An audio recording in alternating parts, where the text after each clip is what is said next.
I'm Gabriel Smith. I'm the Director of Archives and Exhibitions here at the New York Philharmonic. Dmitri Mitropoulos was the New York Philharmonic's music director from 1949 to 1958. And before that, he was 12 years in Minneapolis with the Minneapolis Symphony. He was a real champion of composers that hadn't been performed much or at all. He did 50 world premieres with the Philharmonic in his tenure here, and he did 30 American premieres.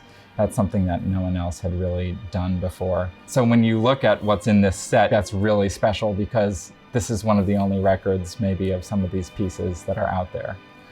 But he did do some famous works that have now made their way into the repertory, such as the very first recording of Mahler's First Symphony. My name is Oren O'Brien. I'm a double bassist, and I played in the New York Philharmonic from 1966 to 2021. I started to usher at Carnegie Hall in the 1950s, and he was the music director of the Philharmonic. Mitropoulos, to me, he never did the classical way of conducting. His gestures were incredibly muscular. He almost looked like he was fighting for something. He could do everything from memory. He could call out, if somebody had a problem in a rehearsal and asked him a question, he would go like this and say, measure 2,232, you have a B flat. I mean, this is amazing to have that kind of knowledge of a score. I'm fascinated with that. We have a lot of scores in the archives, and we've never seen any marked the way he marked them. Everyone said he had a photographic memory, so he could visualize the page. Yes.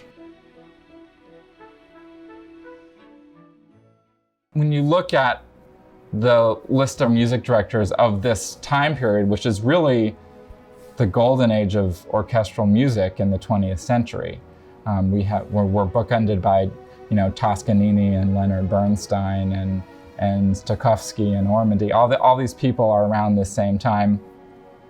Why is Mitropoulos not as well known as them? Well, I sort of think that it's because of his personality in a way. I mean, he was selfless to the point that he never thought, he didn't have an ego, he didn't have a way of promoting himself. He would put all of that promotion into the music.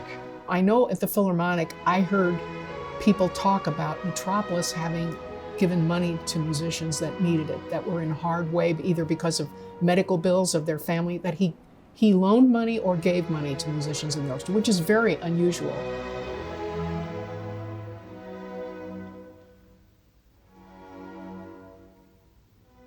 We now have access to recordings that were never made its way onto a digital format before. Maybe they were on 78s and then they made it to LP, but it didn't go any further than that. So now we really have the entire catalog of Mitropoulos with Columbia.